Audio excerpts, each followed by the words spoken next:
Hello, this is Kim with Standing on Solid Ground. I am your host of this spiritually motivated and inspirational podcast. I want to ask a question. Why do we get mad when God answers our prayers? I know those that would think about it, no, we get mad when God doesn't answer our prayers. But actually, we get mad too when God does answer our prayers.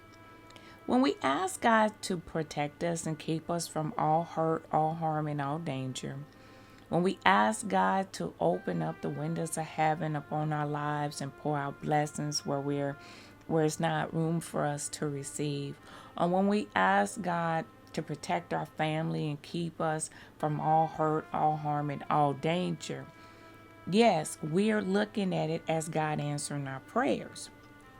However, when we ask God, God, would you please bless me with $1 million house? And I want 6 of the finest cars that I can have. And I want all the clothes that I can fill up my closet with. And I want to have the top of the line of appliances and of everything. And God doesn't give it to us. Why? God sees our financial status. He sees what we can and cannot do. He knows that many times if we struggle to pay bills now, why is he going to give us something better to not be able to handle? When we ask God for things that are way above our pay rate, not because God cannot give it to us, but because if we are struggling now with the very basics that we have right now, how are we going to take care of $1 million house if we struggle to pay property tax for, let's just say, $100,000 house right now? How are we going to afford to take care of this $1 million house when we barely like to cut the grass in the front yard right now?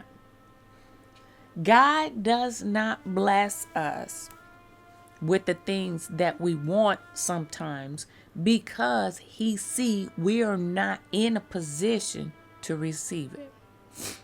Let's just say that we knuckle down on ourselves and we start saving our money. We stop buying out foolishly. We stop spending money unnecessarily. We take the time out to really condense our bills and getting our bills taken care of and possibly going out and finding a better job that we can better take care of ourselves, where we're making a little bit more money, when we're getting our bills taken care of, when we're paying off old debts that we've had for several years, and and all of these things. When we do that, we are positioning ourselves to be blessed. We are positioning ourselves to have better.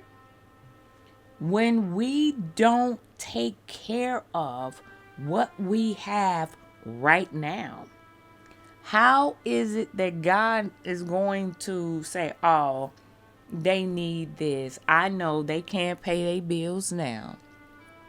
I know that they can't take care of what they have right now, but I'm going to bless them anyway. And he's going to let you struggle. He's going to put you in a position where you're worse off than what you were when you first asked this question. In asking God the prayers or what we want, God is looking for us to position ourselves to be blessed. How do we do that? We discipline ourselves. We control our spending. We take care of our bills. We take care of our overdue bills. We minus out some of these credit card debts. We get our finances back on track. where God can see that we can be responsible for something else. God is not going to just give us something knowing we can't handle what we have already.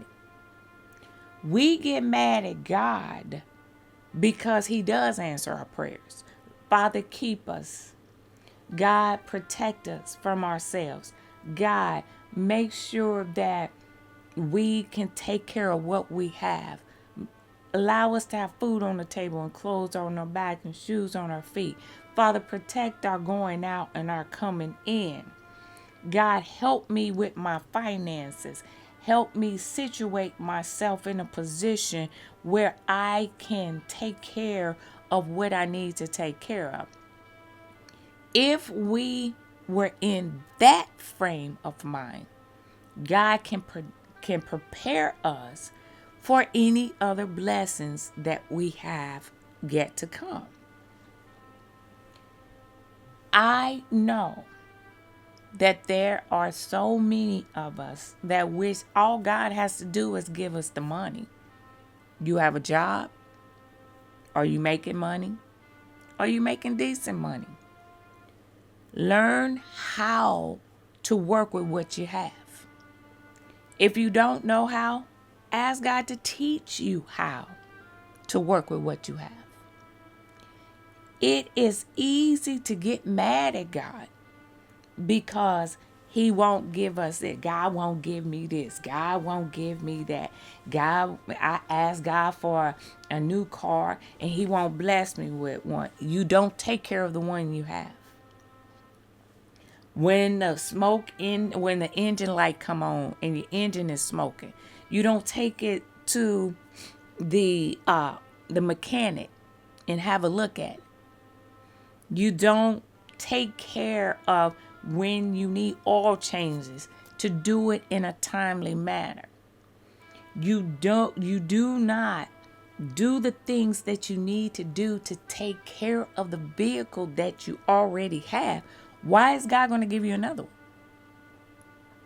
Why?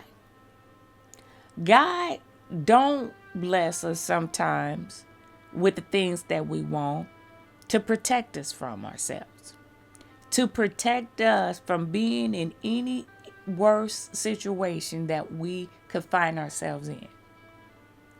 How do we get what we want? We have to discipline ourselves. We have to control our spending. We have to work with the means that we have. We have to start saving up money. If need be, look for a better job. If you need to supplement, do some of the things that you enjoy doing. If you like writing, write. Get your book published. Have a supplement pay, that additional pay. Do something that can help you save money, pay your bills, get your life back on track. Then when God sees, okay, they saved themselves up $250,000. They managed to configure a plan to take care of what they already have, but also save on the side. And in their saving, in their resistance of spending, they've cleaned up their credit. They have put themselves in a better position financially. So now I can bless them with the house that they have, that they asked for. They're in better position. Now, for $1 million house, of course, you're going to have a lot more money than $250,000 because you're going to have to make monthly payments. You're going to have a hefty, at the end of the year, property tax. Whatever state that you live in, if they have property tax, you're going to have to pay property tax. So, in light of that, it would be safe to say that you need to save up at least $800,000, $900,000, give or take. It would be nice to have that cool meal, maybe 1.5 or $2 million. Now God see you're in a position you can afford it. God is not going to place us in a position that we can't make it. That's an unjust God. Many will say again, all God have to do is give us the money. No, that's not how that works. All we have to do is work out a plan to get it done. We got to work for it. Children of Israel, they were promised a land. They were promised through Abraham, through Isaac, and through Jacob that there was going to be a land for his people. Children of Israel had to fight for the land. They had to kill for that land. They had to work for that land. God just didn't give it to them. So if he didn't do that for his own people, and like the Bible makes it very clear, he gave it to. He gave this land to the people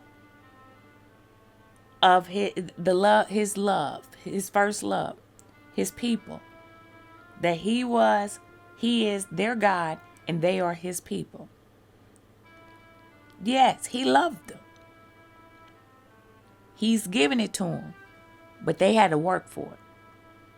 They moaned, they groaned, they complained, they bickered, they fought, they commit adultery, they were whoremongering, they were stealing, they were lying, they were worshiping they were doing all kind of stuff.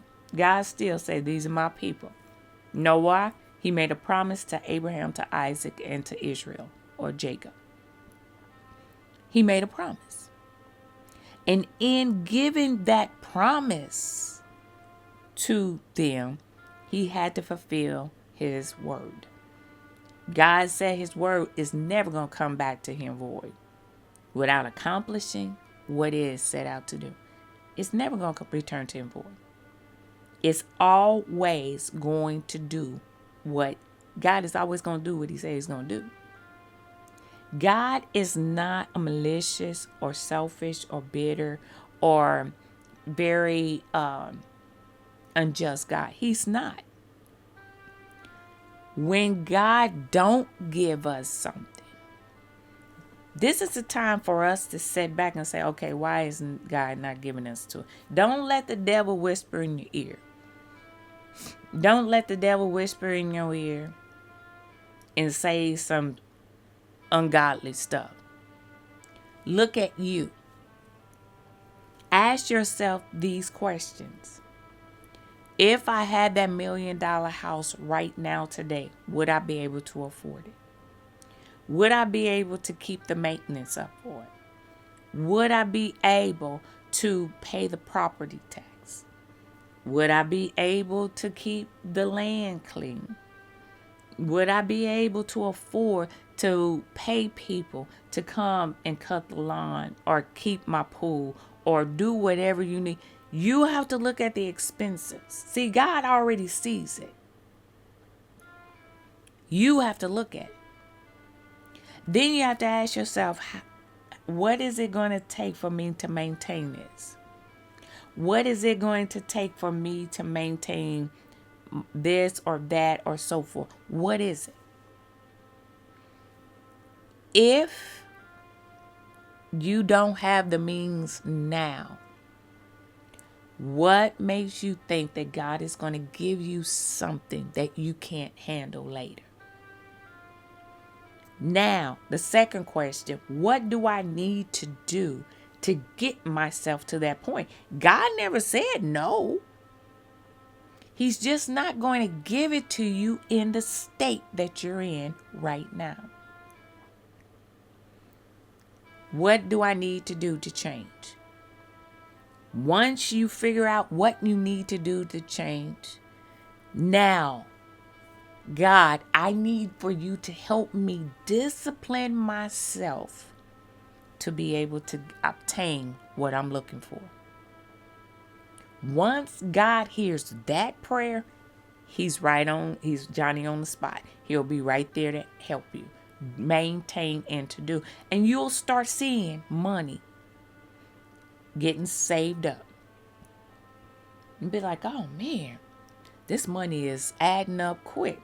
Don't let the devil mess with you. Don't let the devil toy in your mind. Oh, you can just take a little bit of it to pay this off. It's okay. It's not going to make a difference. Because once you start spending that first dollar, it becomes uncontrollable because you know that you have it to fall back on. So you have to discipline yourself. Number one, to save it. Number two, to hang on to it. Once you get to that point, you say, what am I working for? I'm wanting me a new house. Okay, how much is this house going to be? This house is going to be X, Y, and Z. How much do I think is feasible for me to get the house, move in, and be able to maintain? It's going to take this amount of money to do it. God will help you with the planning. And where you fall short, that's when he'll come in. But we need to learn how not to get mad at God for not giving us what we want. We have to be mad at ourselves of allowing ourselves to be in the situations that we are in. Learn how to control what we already have and then work from there. And let God help you from that point. Don't be mad at God because God didn't give you what you want. Be mad at yourself because you are not in a position to be blessed. This is Kim with Standing on Solid Ground. You have yourself a wonderful and blessed day.